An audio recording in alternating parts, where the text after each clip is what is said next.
Yeah.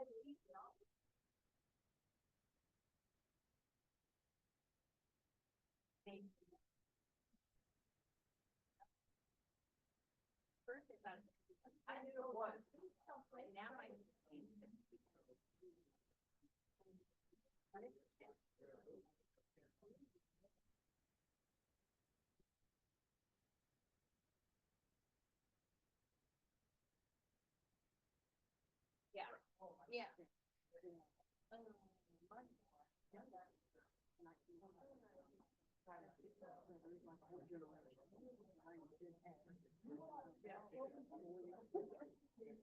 My sister, when I found my biological father, my sister is actually teaching us. She's younger than like all my kids. Oh my.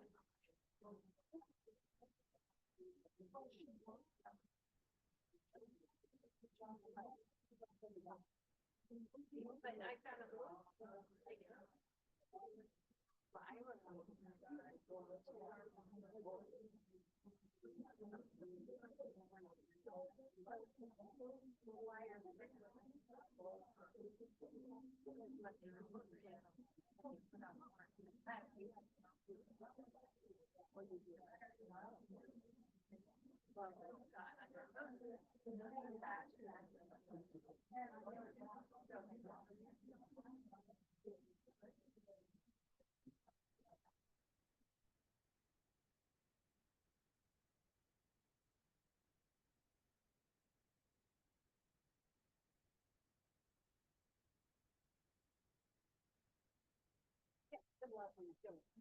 don't, yeah, yeah, yeah. Oh. I didn't think anything. I was like, the names connect, so. No, the names connected, I just didn't. Maybe I wasn't, I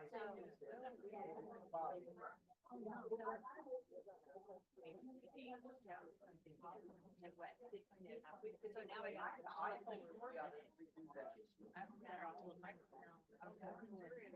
See what happens. But then I thought.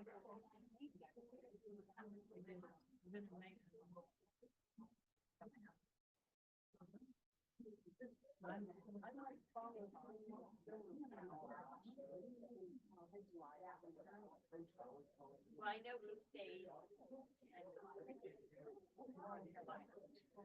his grade was so I know. But he had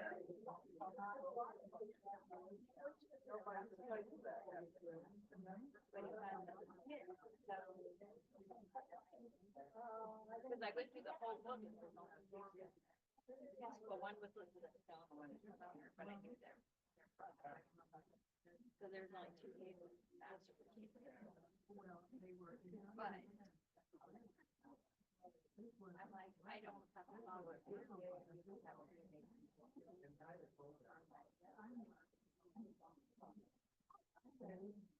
You can still tell them that.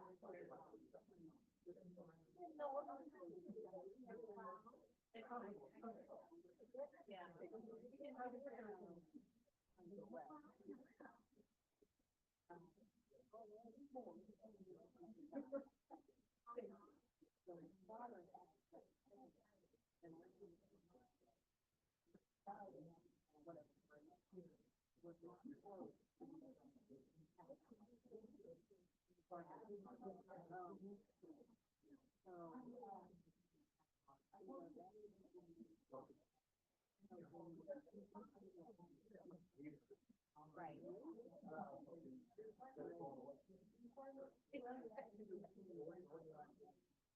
Yeah, well, I feel like he was raised brother because he's in all these countries. Like Peter.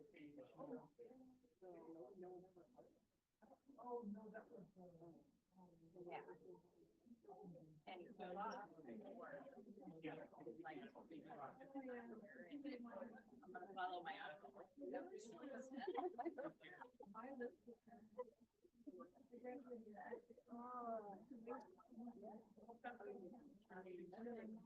The people keep going through the street and like giving pass, and I'm like, there's something there that I. Because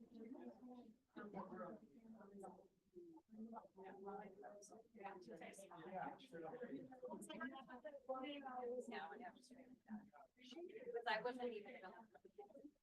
I just need Samuel as for Cam's brother. But I know that Winslow. So I'm like, I was more broken. Samuel was not on my radar.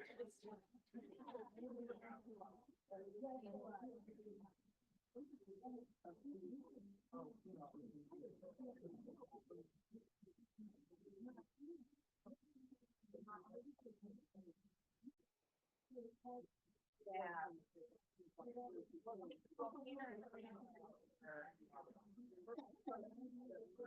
But maybe Peter Junior. Now what? Hear about him. My son is like, yeah, in the last semester plan, Samuel, like I.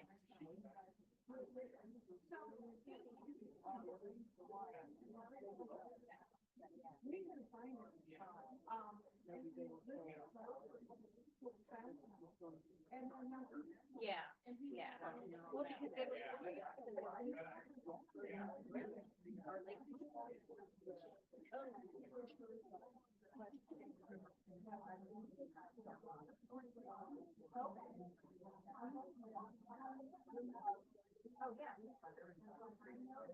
yeah.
No.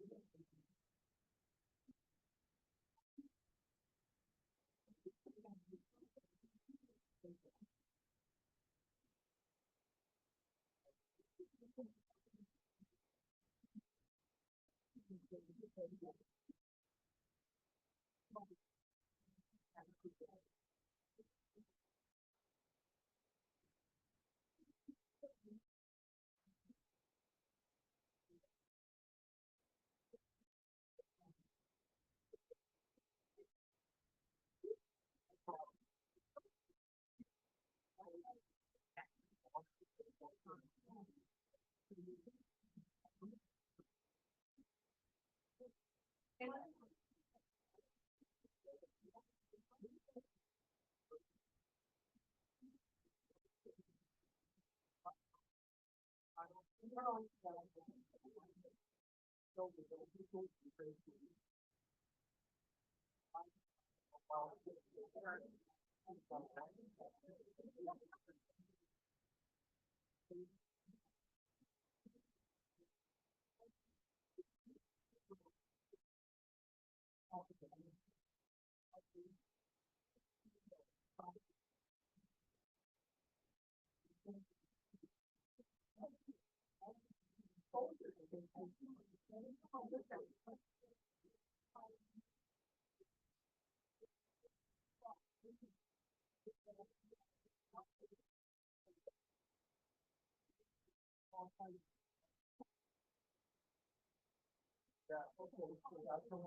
I like I'm so sorry.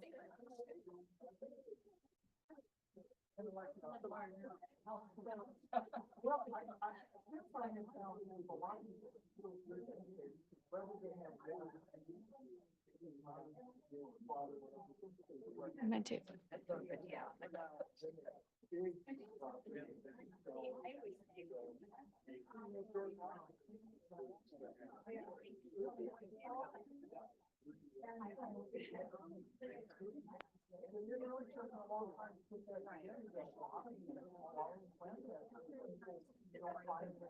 And I would never even think of that.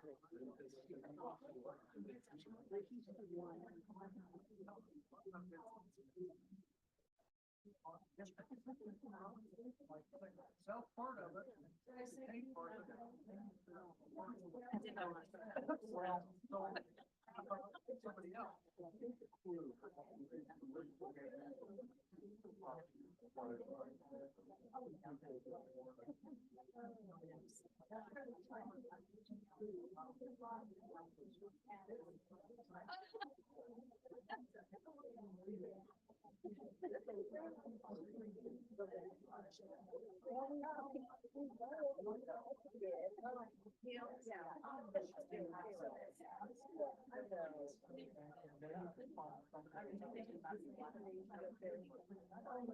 Yeah, write her name down. I'm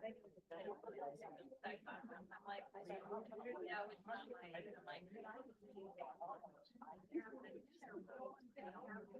I'm like.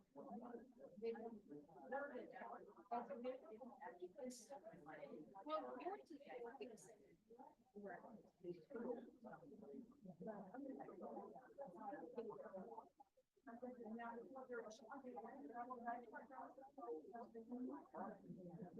Like, what do you think? Yeah.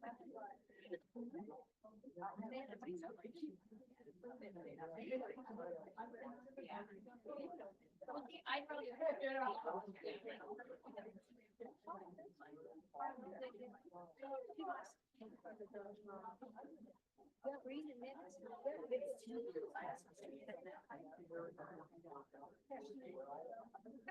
Yeah, here, so you move. Yeah.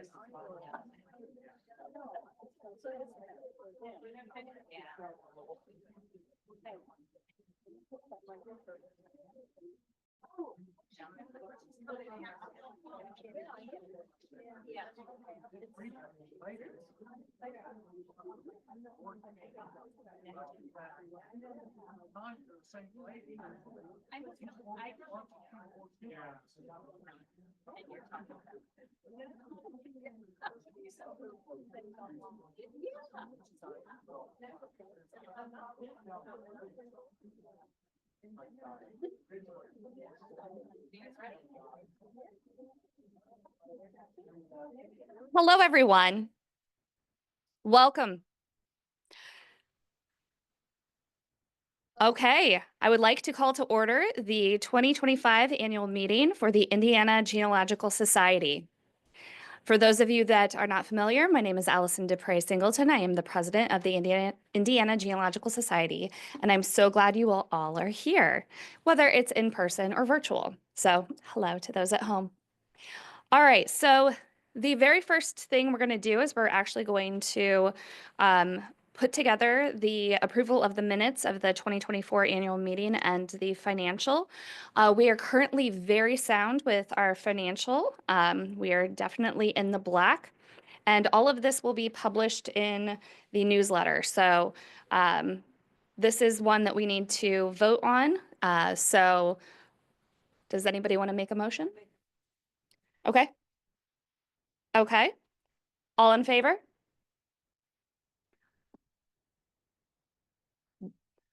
Those opposed? Okay. They pass. All right, so because we got that out of the way, we can move on to the report on annual seminar and conference registration. I will bring up our conference chair, Kurt Witcher.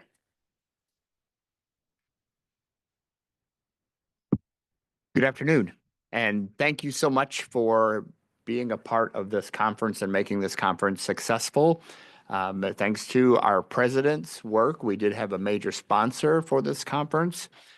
Because of the Allen County Public Library, our expenses are really low on this conference. So we had just over 100 people total registered, about 107 individuals, and about a third of those are virtual and 2/3 of those are here. So I think it was a very successful conference for a number of reasons. Number one, thanks to our president's diligent work, we did have a sponsor. That always helps. Number two, we had the Allen County Public Library basically donate all the facilities for this conference. Number three, we had a great speaker today, and we had okay speakers yesterday, right? The first guy was a little edgy, but the rest of them were pretty good. It got better as we got through the first session. So really good. It checked a lot of the good boxes. For those of you who have been with the Indiana Genealogical Society for a while, for those of you that are in leadership positions, committees, officers, etc., I have to take this opportunity to implore you to continue to talk about the society and talk about these conferences.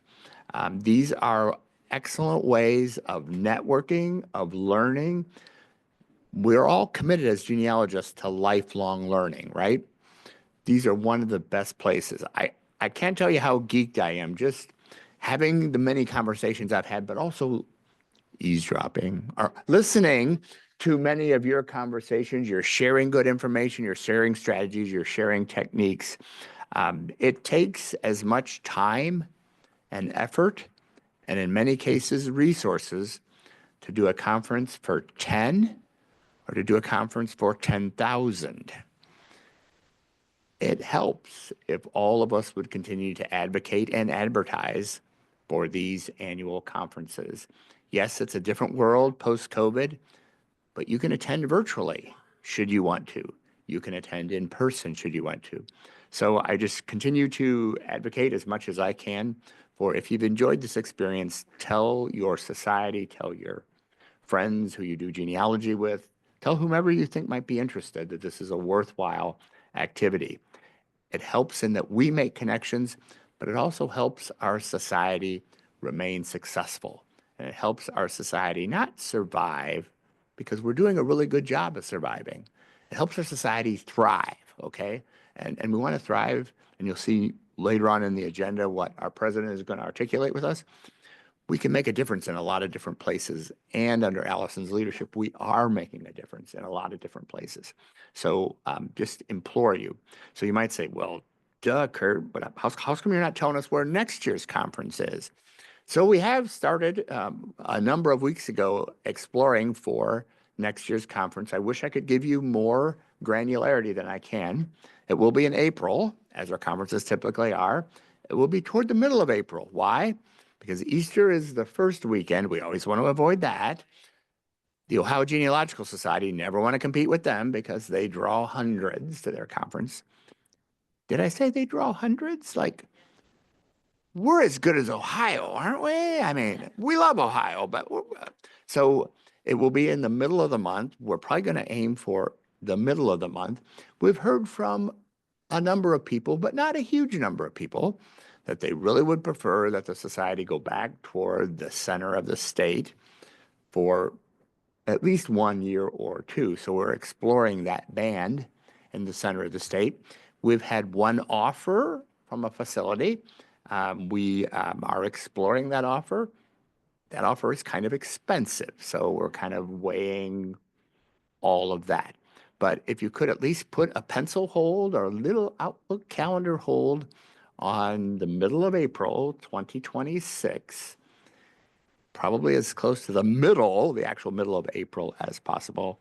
And we'll be looking at Central Indiana unless things don't work out, unless the executive team of IGS decides that no, it's not profitable to do that. So are there any questions about this conference or about anything that I've said? I have one more piece of information. Thanks to Elizabeth and to Allison. We will be emailing an e-copy of the syllabus to all of our attendees, because there's a lot of links in there that you could like explore and Google them, but in an e-copy, you can just click on them. So we will be emailing an electronic copy of the conference syllabus material to everyone who attended the conference. Thank you.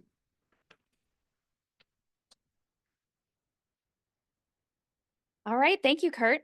Next up, we have the report on the IGS County genealogists.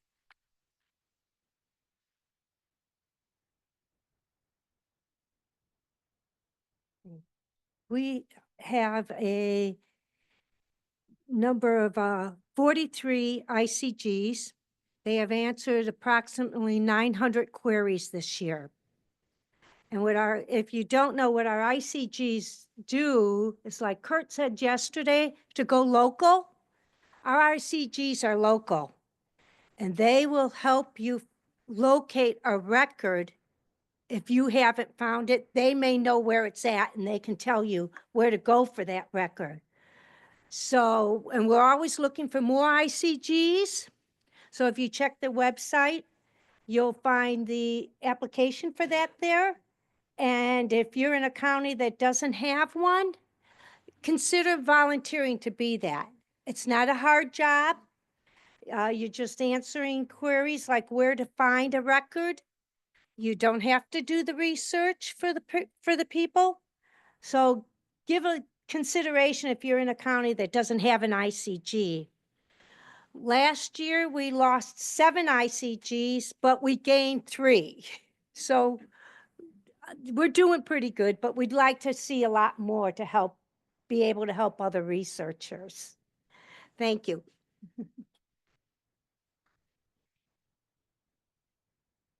Thank you. All right, next up, we have the report on IGS membership. Good afternoon. My name is Kay Ford. I am the chair of the IGS membership committee. As to be expected, along with the new website upgrade came some glitches in the new membership platform. IGS is grateful for our members' patience as we chart this new course as a volunteer organization. We welcome and appreciate your feedback through this process. We want to hear from you what's going on and how we can help. If you have any questions or suggestions, just please contact membership@indygenes.org. So IGS ended 2024 with 498 members. Of those, 466 were individual members and 32 are life or 20-year members. And currently we have 545 total members. So we greatly appreciate your continued support of IGS. Thank you. Thank you. Okay, the next part is report on legislative issues. And I'm actually going to take this hat for today. So there's a couple things going on in the state of Indiana that I think we need to be aware of as researchers. And what they're doing is affecting libraries. So there are a couple things that we need to keep an eye on. The first one is SB 1. This is property tax reform. It shrinks library budgets. Like that is the long and short of it. I highly recommend looking at what the Indiana Library Federation has to say about it. So you can read up and see for yourself how that would impact your local library and libraries across the state, including the state library. I think that is very important for us all to note. The other one is the HB 1001 state budget. And that is actually going to be defunding literacy programs. It's going to be cutting the state library budget and the local libraries. So basically, it's going to be a large loss of library funding across the board. So I really feel like as an organization, we need to keep an eye on that, because with the loss of money for these libraries, it is very easy to see how some will start cutting not just jobs, but also collections and programming. And that is very important to genealogists, and we need to keep an eye on that. So please keep your ears to the ground and be aware of what is happening in the state that can affect your research. All right. Yes. Hold on. Hi, I heard there was a bill that would increase the time period for access to vital records. Do you know anything about birth certificates especially? Yes, changing it from 75 years to 99 years. And that actually passed. So that's an unfortunate reality. So again, please keep an eye on what's going on. That was kind of hidden within something else, and 10th page. So it wasn't something that a lot of people were aware of early enough to make a lot of changes. So please.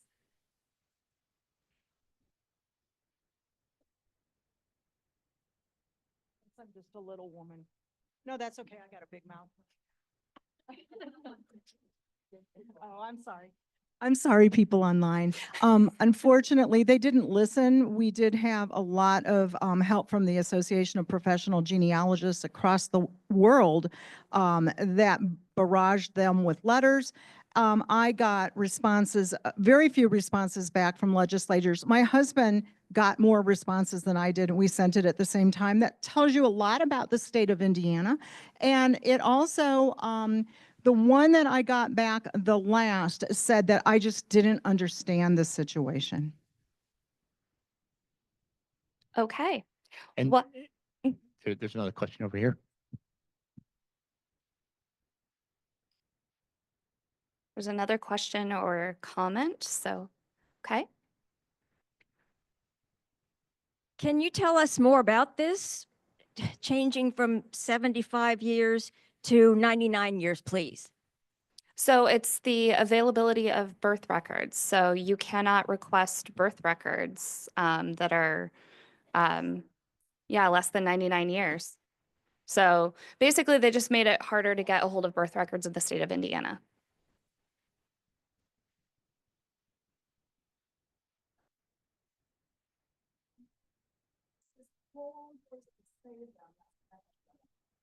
Okay, so someone's advice is, My advice is to go on Ancestry, make sure that you have all of your Indiana information saved. They have also been playing with the marriage records on Ancestry, and many of them are now missing.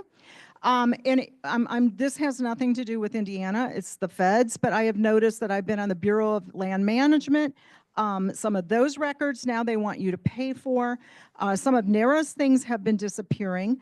And there is also, it was IRS taxes from the 1700s in Shenandoah, Virginia, I noticed 2 weeks ago is no longer there. So my advice to everyone is when you find a record online, download it, save it, and definitely source it and keep it somewhere in your cloud so that you will have it. Because if you are relying on the government to go back and get that record, you just might not find it for years.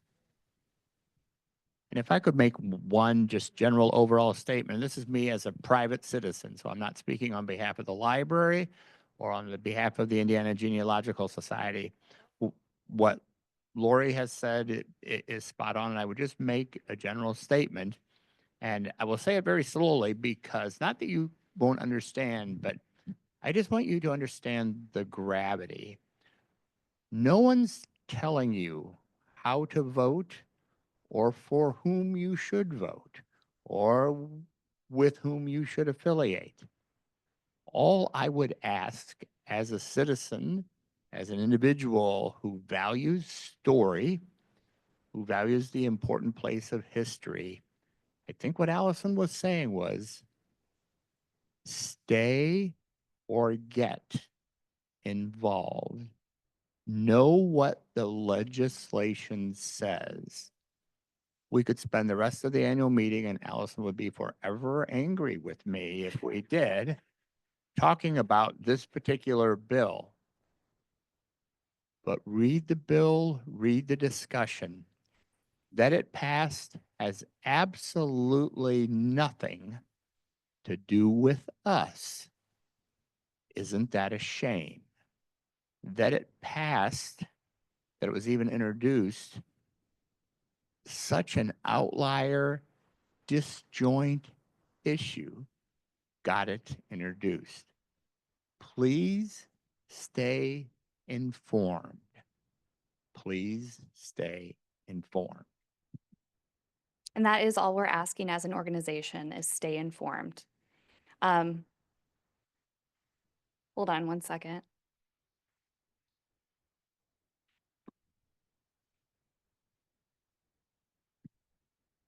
I was just wondering if anybody had an idea what would happen with what was on Ancestry. Are they going to pull those birth records off, do you think?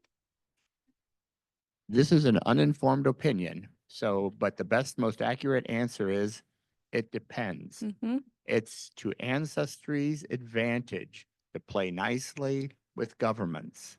And if someone says, nah, these records shouldn't be available anymore, they will likely not be available. Again, I don't work for Ancestry, don't speak for them.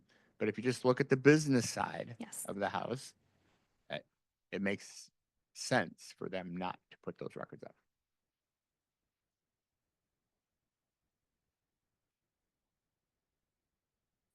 What are the best sources, places to look at to stay informed? So one of the best ways to stay informed, especially about things that impact libraries or archives, are the national organizations or the state organizations, depending on where the bills lie. So if we're talking about statewide, look at the state organizations like the Indiana Library Federation. They will have information about what will impact state libraries.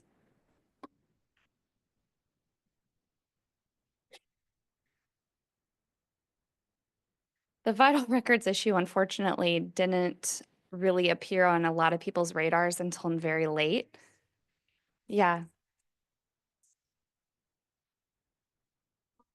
And some of you, Don was one of them, immediately jumped on the gun and. Sorry, folks, I keep forgetting about you guys, but we love you that you're here with us. This is Lori.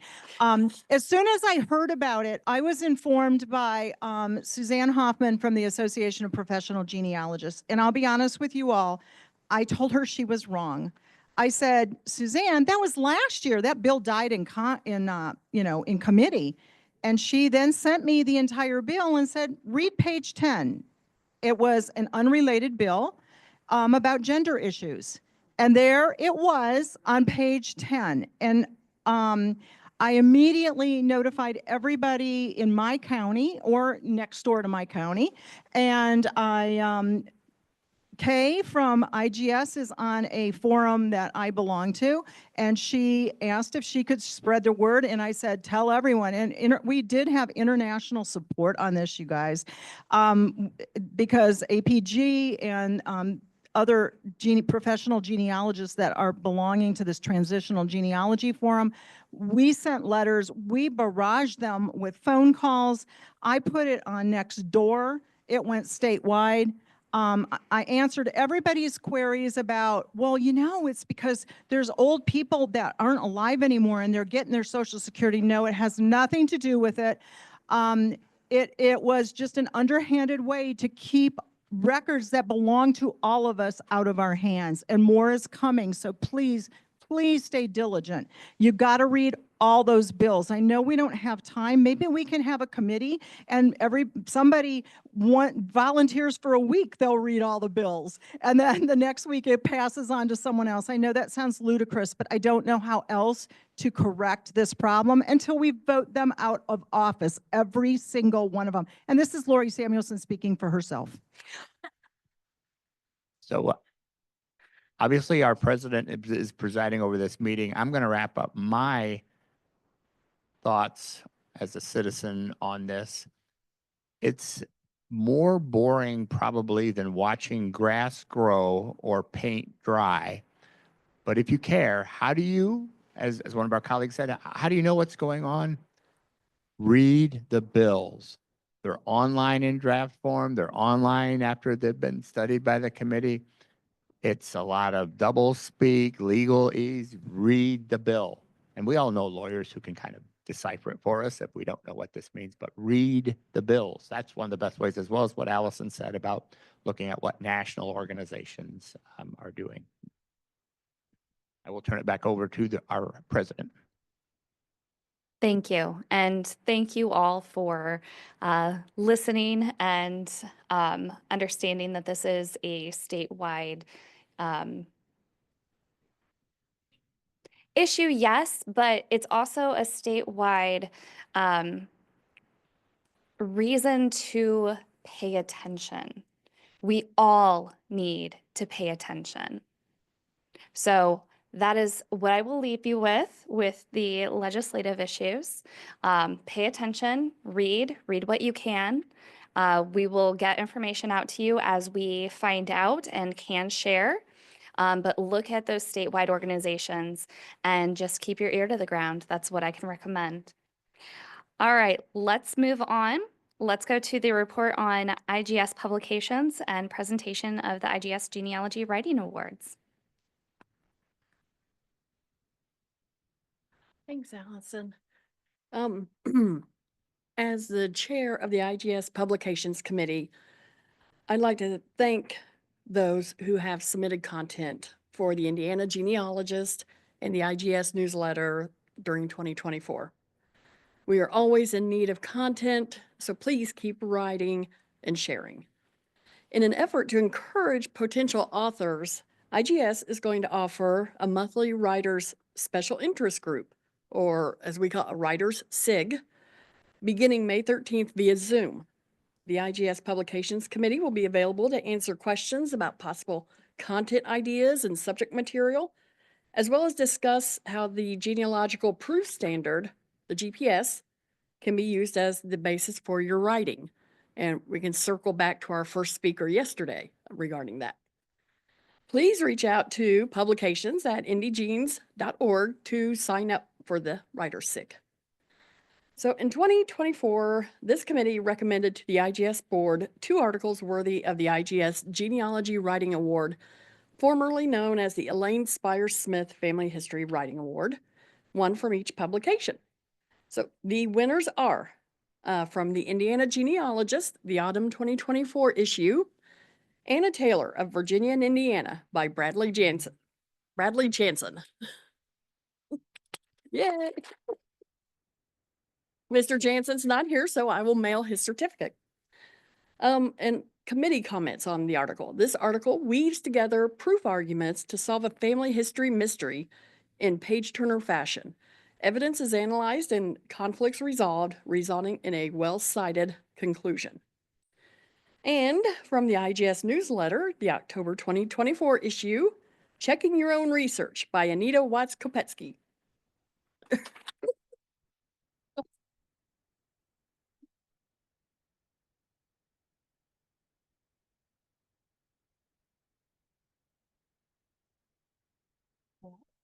Congratulations.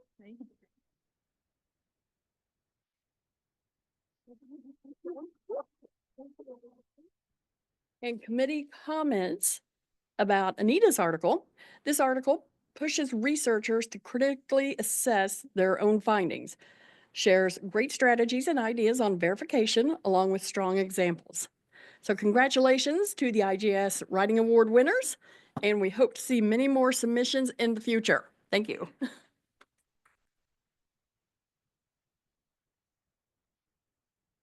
All right, congratulations.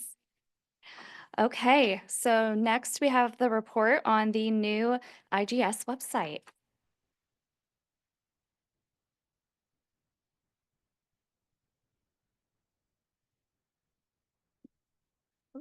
I'm Rhonda Stouffer, and I'm currently serving as the IGS webmaster. So we did get the new site up and running last, I think it was the end of October. And I'd like to thank everybody for their patience as we created the site and working through the problems. As Kay said, we are not happy with our membership plugin. We are working to upgrade that to something that works a little better for us. But the site has been very stable. We've had very little downtime. So it's working pretty well. We're still working to improve things. The ICGs right now are updating their county pages. So they have the ability to add things that they would like for people to see on their county pages. So they're working on those. We're still working on getting some pictures for some of those counties. And we're we're still working on the database module to be able to add new records to the site. That is in progress, and I'm getting updates from Casey. So we're hoping to have that installed soon. So if you're having any issues with the website, please let me know. We'll try to help you through it or see if there's something going on that we need to fix. Thanks.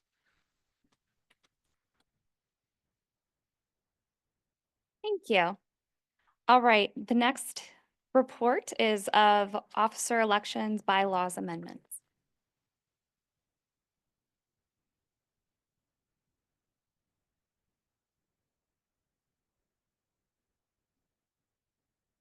Our new elected officers are Susan Heiser, re-elected. Everyone was re-elected this year. That was nice. But we'll still have some spots open. Kay Ford is recording secretary, Donna Adams, Southwest District Director, Ann Hagan, South Central District Director, and Donna Schroeder, Southeast District Director. And I just want to thank everybody for continuing to the support and think about, there's a few directors that are open. You want to continue on as? You're the next person, go for it. I am the next person. I am really just sharing bylaws that were updated. We voted on those. There were 2 amendments to our bylaws, and they were both approved, and they will be listed in the next issue that will come out in June. Okay. Is that it, or am I doing checks?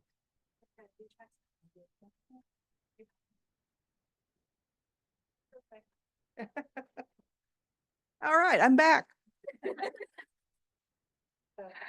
So I'm on the grant committee. Our grant chair is not able to be here today.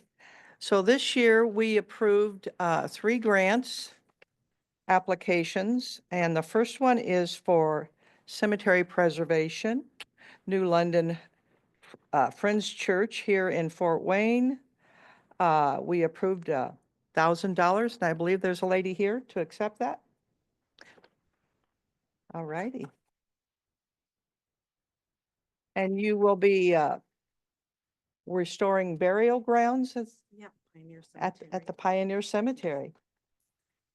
Thank you. Oh, Great. get a picture of the check. Okay. Hey, hold that money up, girl. Thank you. Yeah. We greatly appreciate it. Yes, I know. I Thank love restoration. Our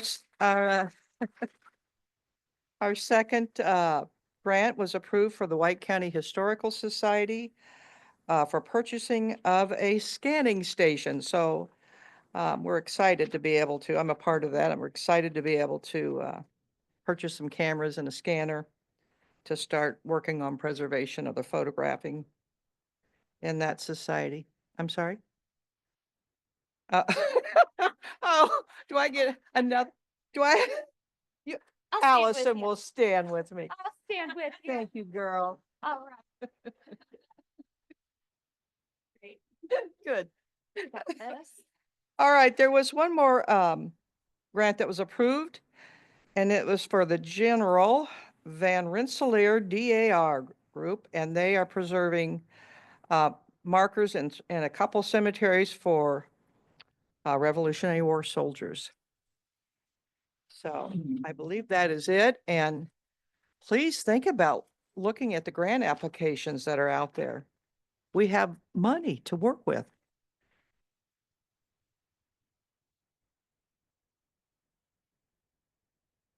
All right. Yes, please apply for grants. Okay, our next thing on the agenda, we're going to move to presentation of Lineage Society inductees. So let's get this started. Well, we moved you.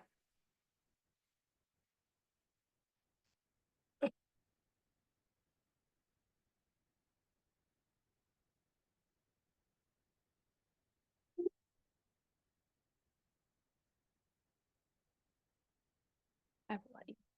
You go ahead.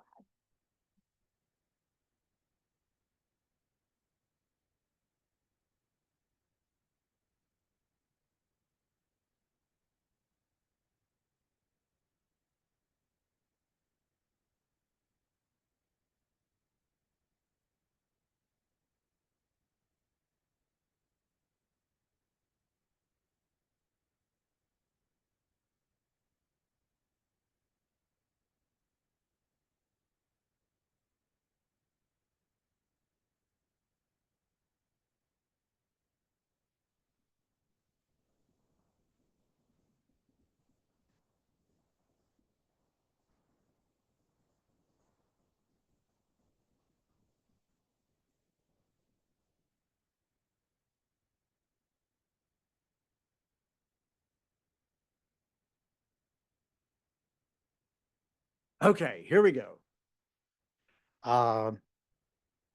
Society of Civil War Families of Indiana. We have several applicants that were approved, and these are the new members for 2024. First one's member 162, Bruce Covey of Noblesville, Indiana. He's honoring his ancestor, Thomas Campbell of the 20th Indiana Infantry, and was living in both Boone and Tippecanoe County. He submitted a couple of things. One is the Society of the War of 1812. He was approved for that same ancestor, James Helms. And so he had already proved that, so we accept those type of applications as proof for our applicants too.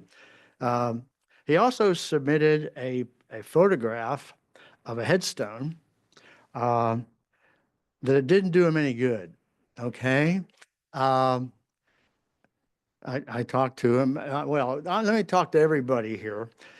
If you submit, a lot of people submit pictures of tombstones. I mean, you know, we use tombstones all the time, but it doesn't do you any good if an evaluator can't read the headstone. Now you look at this one here.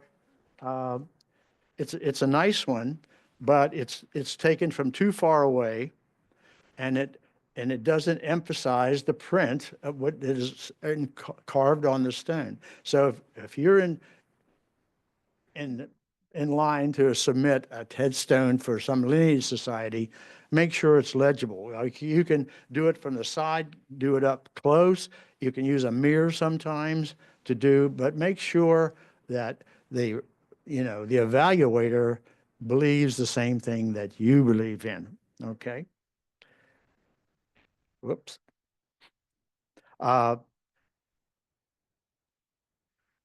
Steve is not here, by the way, so we'll move on. Next member is M162, Bruce Covey. He was honoring George Washington Goebel of the 11th Indiana Volunteer Cavalry of Boone County. He submitted several things, among them, the one in the top left hand is the index of pension files for George Goebel. And the one in the bottom right is his wife's marriage or death certificate. And it, gives more information about him and their relationship and that kind of thing.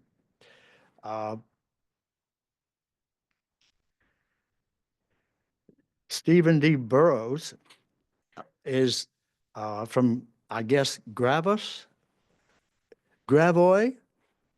Okay, I don't speak French. Gravois Mills, Missouri.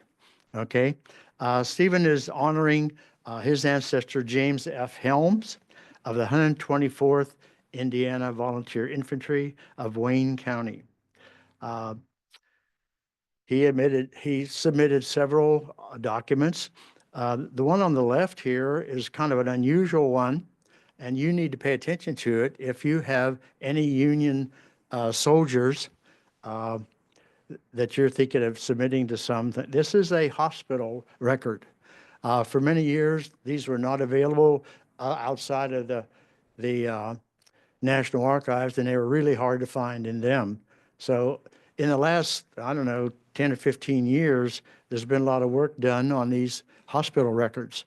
So if you've done some research in your guy, fairly long time ago, you probably need to go back again and do some more searching and see if you have one of these hospital things.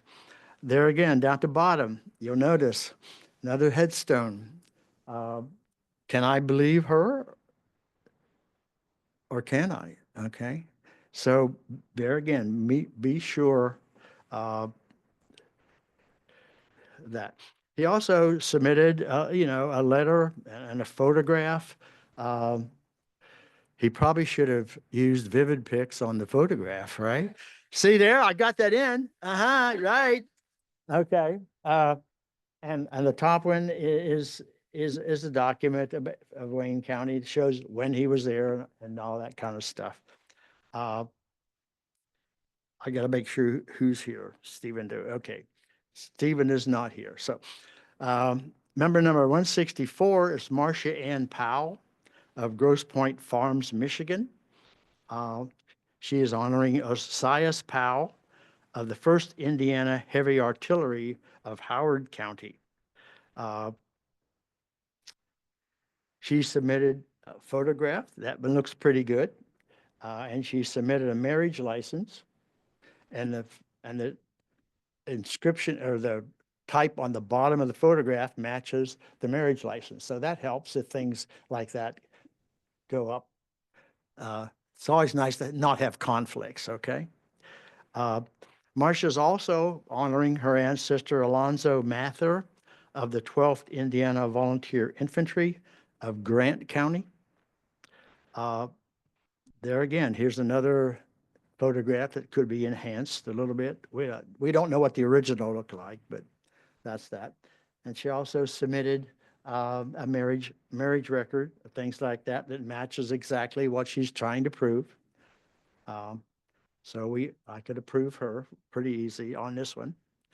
And her third applicant was William Jennings of the 47th Indiana Volunteer Infantry from Tipton County. Another photograph. Whew, we got a bunch of these. Okay. But notice the headstone there is nice, legible, readable, and it's taken from close up. And we can accept that as a proof. We go along with the cemetery records and things like that. So we could accept all three of Marcia's applicants, and she's not here either. So I will mail all of these to her with our appreciation. Thanks, like that. Member 165 is John Gillian of Indianapolis. He's honoring his ancestor Abraham Plew of the 3rd Indiana Cavalry, Switzerland County.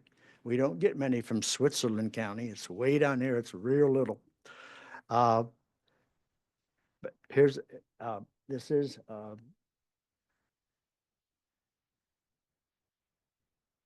is that marriage record? I can't read it down in here. Yeah. Okay. Yeah. Um, on the right-hand side is a, application for a federal headstone. So that one's not up very long. Probably 5 years or less. That's been on available for researchers, stuff like that. Whoop. John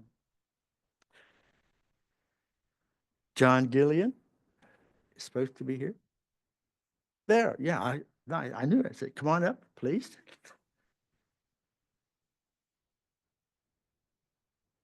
President is going to present this. I will present this part. All right.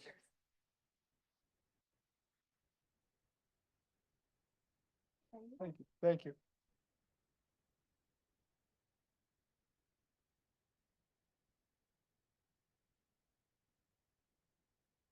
Okay. Member 166 is Robert Nielsen of West Lafayette.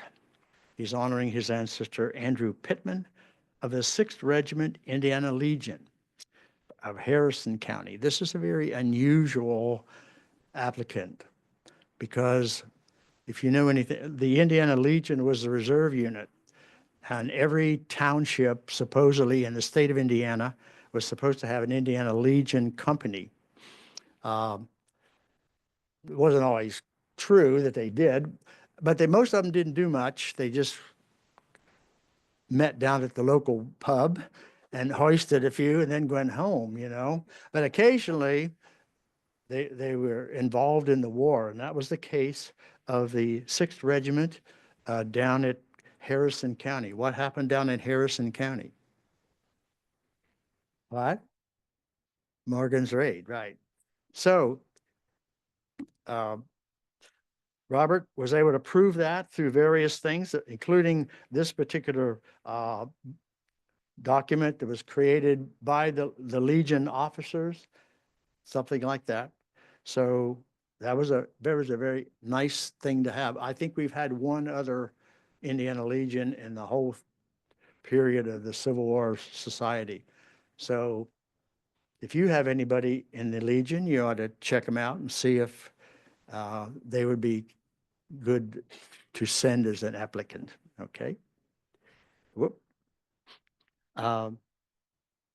Robert?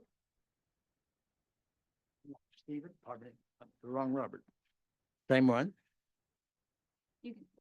Oh, you can have that. Thank you, sir. Thank you. Thank you.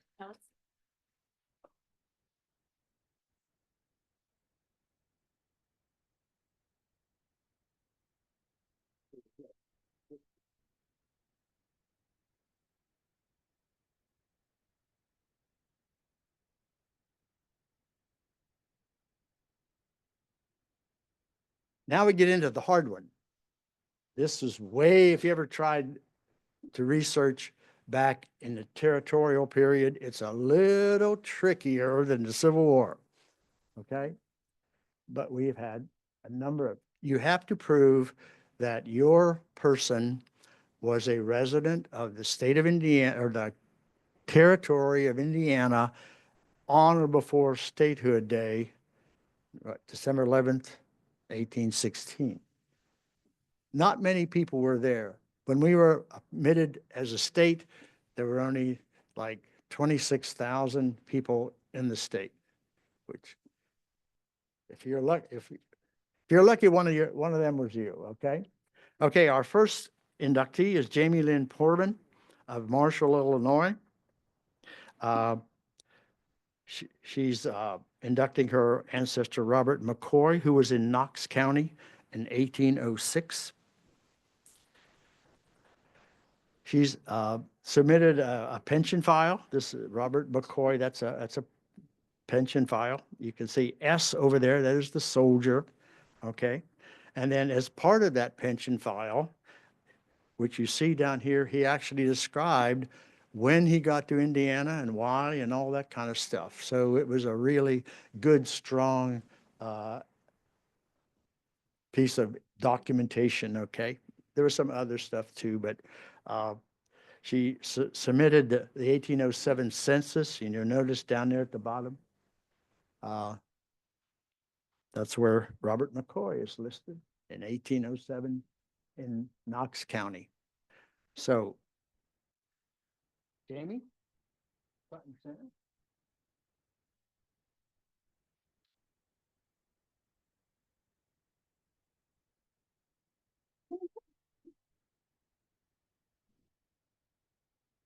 Here's your medal. Thank you. Thank you.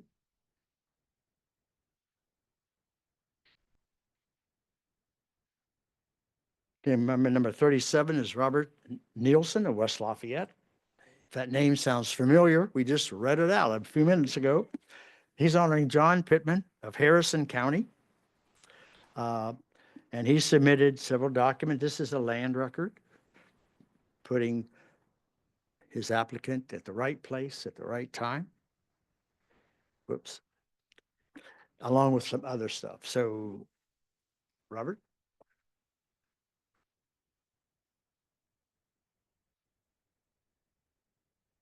There's another one. Thank you. Thank you. Thank For you. your help also. Uh-huh. You have the drum. Thank you.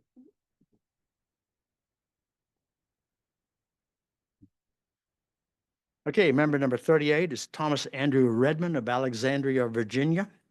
He is honoring his ancestor Boaz Tharp, who was in Wayne County in 1811. And this is a very interesting one. Up in the top left is a marriage record for him in Indiana, in the regular time. But the one that's really interesting is the one in the bottom right-hand kind. And it says, lost on West Whitewater. On the 22nd of December in the morning, an infant daughter of Boaz Tharp, aged 3 years and 6 months, rather corpulent, pudgy little girl, I guess, was stole, fair skin, white hair, dark blue eyes, and on a dark clothes. As it is believed, the child was stole by an Indian. The different agents of the United States among the Indians are requested to make the inquiry, and the printers of Cincinnati and all that kind of stuff. But it dates it Wayne County, December 30th, 1811. So I thought, you don't get too many documents like that. I thought, whoa, be an interesting story there somehow. I mean, this is bound to be more than just this little article here. Did the child come back, or did anything come beyond that? So it was a very interesting thing. Okay, Thomas is not with us. I will mail his certificate and everything like that. Member number 39 is Nancy Wiseman of Carmel, Indiana. She's honoring her ancestor William Ring of Franklin County. He was there in 1813. He squeezed it in a little bit. There again, the documents are available. These are marriage, land records, several different kinds of records. So, it's hard, but it's not impossible. So there's more things happening all the time. Nancy's not here, so I'll mail this to her. So we're having a good, interesting time. We're creating some really good records. These records will wind up here in the Allen County Library with all the documentation and everything. So there's a resource. We're building up a resource both for the Civil War and for the Territorial Guard in the state of Indiana. So by the way, how many people are members of the Civil War Society or the Territorial Guard already? Take a look around. All right. Thank you very much. That's working out. Okay. You'll be able to help other people get in to other societies too. Thank you very much.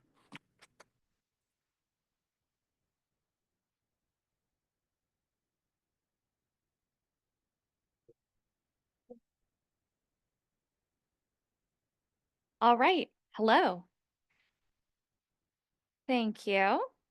I'm going to pull up something for y'all really quick. Oh, yes, it is National Library Week. That is there. So,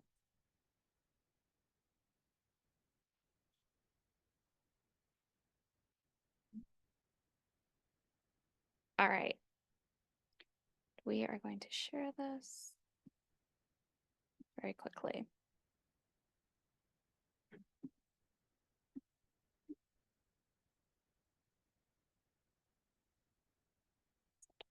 All right. Look good? Okay. Okay. Hello.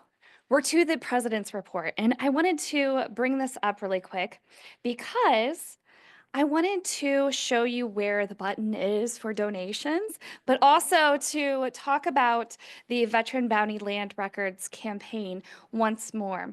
The biggest thing that I want you guys to take away is that we are supporting this initiative to preserve records. And I think that is so important after what we've already discussed during this meeting. So keep that in mind that this is a supporting access to records for genealogists and historians. So this is partnering with the National Genealogical Society. Again, it is a $2.5 million campaign and over $1 million has been raised already. And the Indiana Genealogical Society is doing a matching. So that is incredibly important to note. It's also really important to note that this is something that can impact not just one person's research, but so many. Every generation, there's a possibility of our ancestors may have served. And that is important to keep in mind. Now, the Indiana Genealogical Society has been a part of these preservation efforts before. We worked with Preserve the Pensions, and that was a really interesting project. And then there's also the Civil War Soldiers and Sailors. That's online, that's still accessible and can be used. These are things that we can still help with. So the Veteran Bounty Land Records, these are records that can be accessed by you and me and everybody else. But I wanted to show you where the button is. It's VBLC donation. And if you scroll down, it tells you exactly what it is. We are supporting this national initiative, and we are matching all donations dollar for dollar up to $10,000. Now, I heard that there's might be a donation in the audience today for this initiative. And what's going on? New County Area Genealogy Society. Microphone. That microphone. Hello. The Tippecanoe County Area Genealogy Society is donating a $500 check to the Veterans Project. So, and I know that's going to be matched, so this will be a $1,000 donation. Isn't that wonderful? Okay, girl, you want to hold the check? Yes. You get to hold it I this can time. hold it. Thank you. All right. Thank you so much. So you see how easy it is to donate. But you can also do it online from the comfort of your own home. And honestly, this is a great initiative, and we think it is a wonderful way to support access to records. So as an organization, I think it is important to maintain that, and we will continue to try and support initiatives like this and others that can impact those doing Indiana genealogical research. Yes.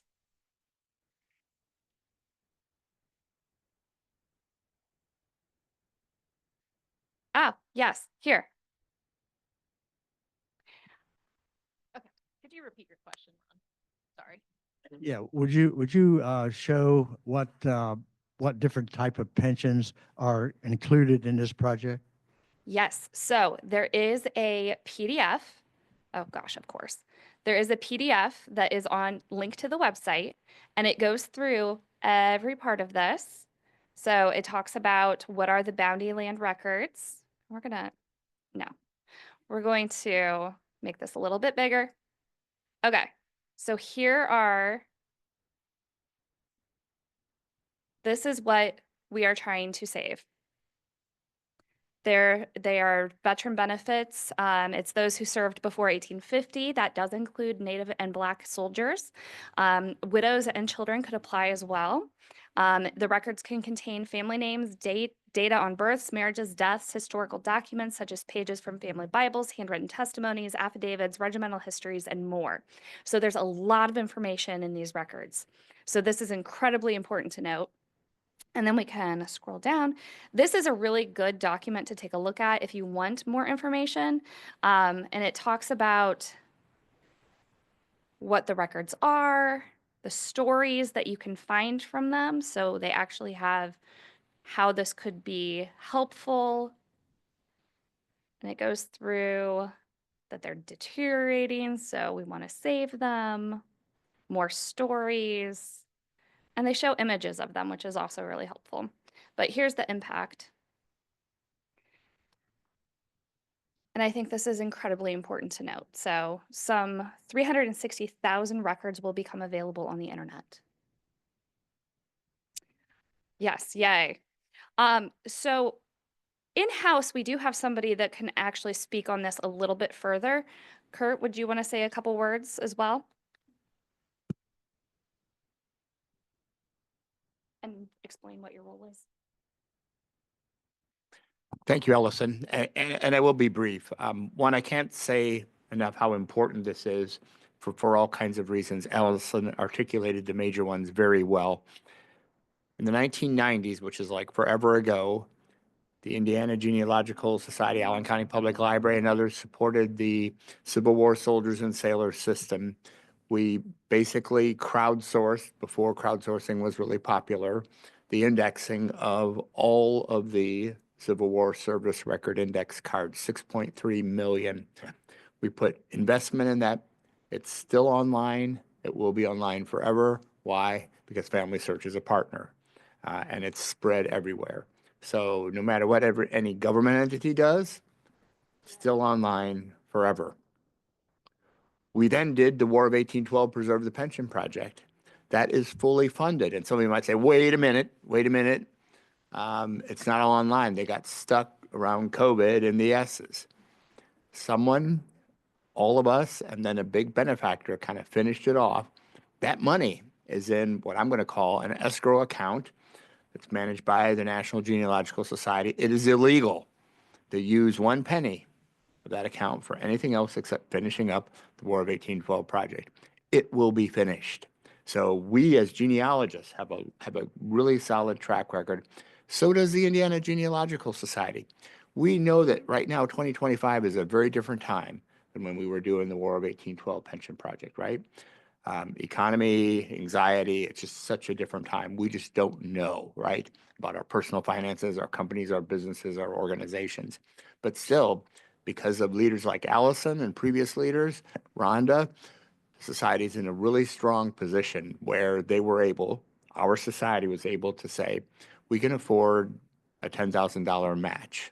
So every dollar, the $500 that LA gave from Tippecanoe County, that's amazing. That's absolutely amazing. That's $1,000. What I wanted to say, two final things. Our records and these projects, as close to forever as we can get, these projects preserve these records forever. How do I know that? Because again, Family Search is involved, so they will be free, like War of 1812, like the Civil War soldiers and sailors system. They're free and forever. I like those 2 F words, right? When we think of F words, we think, stay away from that. No, but free and forever, really good. With this particular project, it's just another continuation of taking a really important record set and making it available to researchers for free. The Indiana Genealogical Society has a strong tradition of supporting that. 2 big partners on this 3rd big project, Family Search again, but also the National Society Daughters of the American Revolution have made a huge commitment to this. That's how we can be proud of saying, yeah, it's a $2.5 million project, but $1,047,000 have already been raised. Those dollars have already been raised. So we're more than 50%-ish, more than 40% there. I get excited about this, as Allison so wonderfully articulated, every generation, the possibility that one of our ancestors might have served if they were in the country. So we're moving from the early times, we're creeping forward, and it's not an inexpensive endeavor, but it's so very important. I'm really pleased. I've been involved in all of the previous projects, and I'm on the committee with the National Genealogical Society, on the executive committee of the national group that's really trying to muster this whole thing. That term is used intentionally, just in case you didn't catch it here in the afternoon, to get resources for this project. Feel free to use your president, IGS. If you need information, more information, want to discuss possibilities, feel free to reach out to me. Easily discoverable, probably too easily discoverable, but thank you so much. Thank you, Kurt, for putting a finer point on that. So the other thing I wanted to just briefly cover is my thanks to all of you.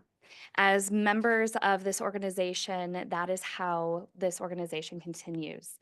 Having your membership, having your volunteerism for many of you, that is how this organization continues, and your dedication to genealogy in the state of Indiana. So thank you, everyone.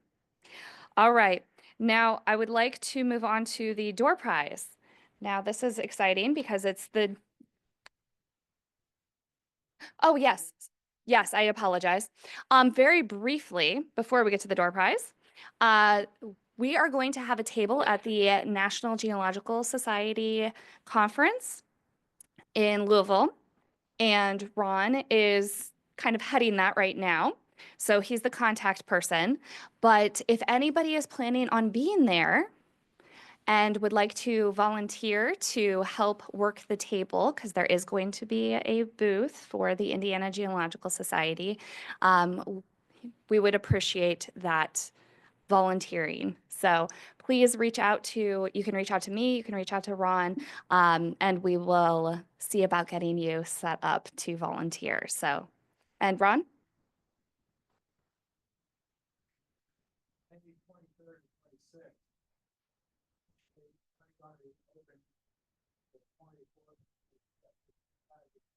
Saturday, Sunday. Okay, so I will repeat that. It's May 24th and 25th. Saturday and Sunday is when the booth will be open. So that's when the exhibit hall will be open. So it's only those 2 days.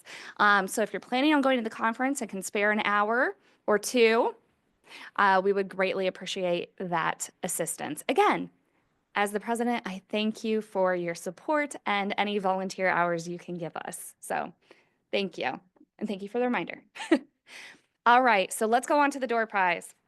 So we have 2 door prizes this year as the first organization that gets to do the affiliate door prizes through Vivid Picks.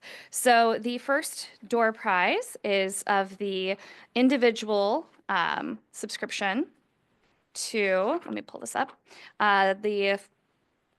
see here, the Memory Station Home Edition software, which includes a copy of Restore. And this is a $199.99 retail price. And the winner of that is Cheryl Wilcox. She in the room today? Okay.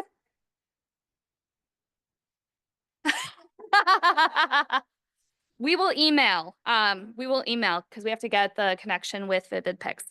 All right, so the next prize is for the community prize, and that is for the Society Library Archive or Museum. And this is brand new, super exciting. And we did a drawing for this, and the person whose organization won is Janice Kistler. I apologize if I butchered your name. Kistler? I believe so. I believe she is one that is online. So I believe it's the Morgan County. So congratulations. So yay. All right. So now that that is out of the way, we will move on to adjournment. So any motions? Okay, pick one. And a second. All right. All in favor? Any opposed? All right. Thank you all very much. You now have a break until 3 o'clock when the next session starts. Thank you very much, and thank you for your support.